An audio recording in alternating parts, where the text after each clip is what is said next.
أعوذ بالله من الشيطان الرجيم. بسم الله الرحمن الرحيم.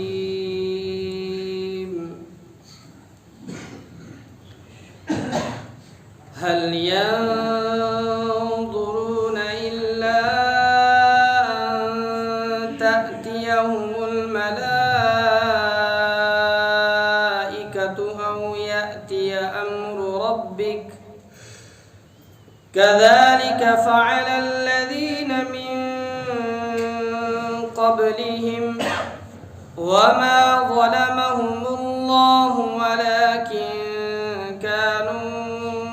أنفسهم يظلمون.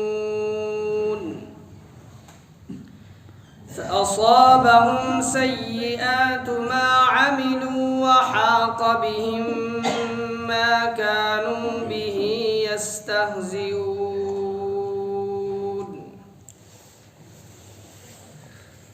یہ کافر لوگ اب ایمان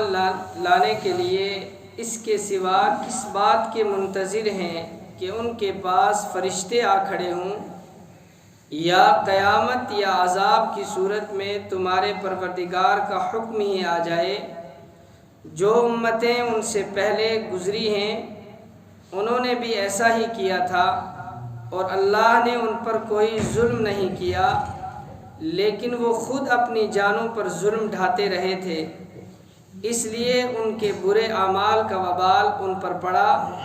اور جس چیز کا وہ مذاق اڑایا کرتے تھے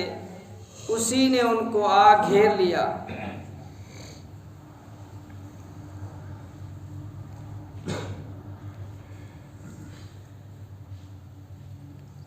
توحید کے بیان کو اللہ تبارک و تعالیٰ نے واضح کرنے کے بعد اور اس کے مختلف دلائل دینے کے بعد مشرکین کے انجام اور پھر اس کے بعد ایمان والوں کے انجام اور ان کے ٹھکانے کا تذکرہ فرمایا. اور اب اخیر میں جو آیات آج تلاوت کی گئی ان میں ان معاندین کے انجام کا تذکرہ ہے کہ جو حق بات کے واضح ہو جانے کے بعد ہٹ درمی کریں اور نہ مانیں، انکار کرتے چلے جائیں. ان کا کیا انجام ہوگا اس کا تذکرہ کرتے ہوئے اللہ تعالیٰ فرماتے ہیں هل ينظرون الا ان تأتيهم الملائكة او يأتي امر ربك. کہ اے نبی صلی اللہ علیہ وسلم،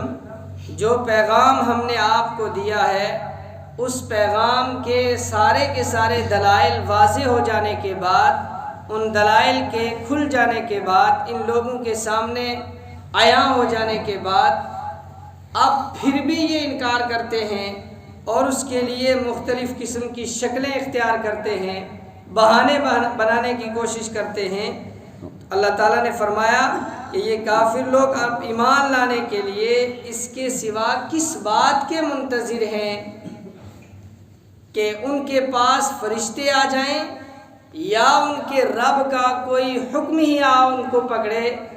اس کے علاوہ اور کس چیز کے انتظار میں ہیں؟ ایک یہ ہے کہ فرشتے آ جائیں، تو فرشتے کس لیے آتے ہیں؟ یہ اس سے پہلے جو صورت گزری ہے اس میں بھی اس چیز کا تذکرہ کیا جا چکا ہے کہ اللہ کے فرشتے یا تو روح قبض کرنے کے لیے آتے ہیں اور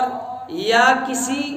عذاب سے دوچار کرنے کے لیے آتے ہیں کہ اللہ تعالیٰ کسی قوم کے اوپر اپنا عذاب نازل کرنا چاہتے ہیں تو فرشتوں کو بھیجتے ہیں، یا کسی کی جان نکالنے کے لیے فرشتوں کو بھیجتے ہیں. تو یہ کس بات کے انتظار میں ہیں؟ یا اللہ تبارک و تعالیٰ کا کوئی حکم جس کے انتظار کے یہ منتظر ہیں کہ وہ حکم آئے تب ہم ایمان لائیں گے. تو اللہ کا حکم کس معاملے میں آئے گا؟ اللہ کا حکم بھی ان کو گرفتار کرنے کے لیے یا تو ان کو موت کے گھاٹ اتارنے کے لیے یا کسی سزا میں مبتلا کرنے کے لیے ہی آئے گا. فرمایا او یأتی امر ربک، یا یہ کہ آپ کے رب کا حکم آ پہنچے. کذالک فعل الذین من قبلہم، ایسا ہی کچھ ان سے پہلے لوگوں نے بھی کیا۔ یعنی یہ کفار مکہ کی ہی روش نہیں ہے، بلکہ اس سے پہلے یہاں سے لے کر حضرت نوح علیہ السلام کے زمانے تک کفر اور شرک، بت پرستی کا آغاز حضرت نوح علیہ السلام کے زمانے سے ہوا ہے۔ وہاں تک جتنے بھی لوگ گزرے ہیں، جتنی بھی امتیں گزری ہیں، ان امتوں میں جن لوگوں کے اوپر اللہ کا عذاب نازل ہوا، انہوں نے یہی روش اور یہی عادت اختیار کی، تب اللہ تعالیٰ کا عذاب ان کے اوپر نازل ہوا۔ اس کے بعد فرمایا وَمَا ظَلَمَهُمُ اللَّهُ، کہ اللہ نے کسی کے اوپر ظلم نہیں کیا، اللہ نے ان پر ظلم نہیں کیا کہ ان کے اوپر عذاب نازل کیا، وَلَكِنْ كَانُوا أَنفُسَهُمْ يَظْلِمُونَ، لیکن وہ اپنے آپ کے اوپر خود ہی ظلم کرنے والے ہیں۔ یعنی جب انسان کو حق اور سچ راستہ سامنے دکھا دیا جائے اور اس حق راستے کے واضح ہو جانے کے بعد پھر بھی انسان اس صراط مستقیم پر نہ چلے، اس سیدھے راستے کا انتخاب نہ کرے اور الٹی راہیں اختیار کرے، تو اس میں اگر اس کو جا کر کہیں برا انجام دیکھنا پڑے تو وہ اس کی خود کی کمائی ہے، خود کا اس کا طریقہ کار ہے، جس کو انجام دینے کے لیے یا جس کی انتہا تک پہنچنے کے لیے وہ مصیبت سے دوچار ہوا۔ اللہ تبارک و تعالیٰ کو کسی کے ساتھ کوئی دشمنی نہیں ہے اور اللہ ظلم کرنے والا نہیں ہے۔ فَأَصَابَهُمْ سَيِّئَاتُ مَا عَمِلُوا،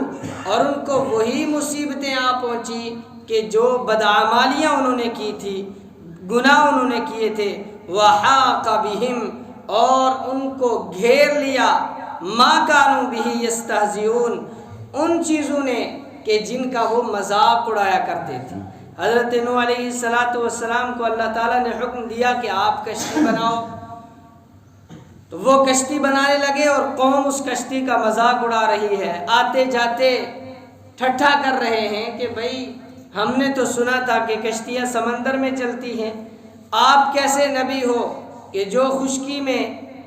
یہاں پر کشتی بنا رہے ہو۔ اس کشتی کا مذاق اڑاتے تھے۔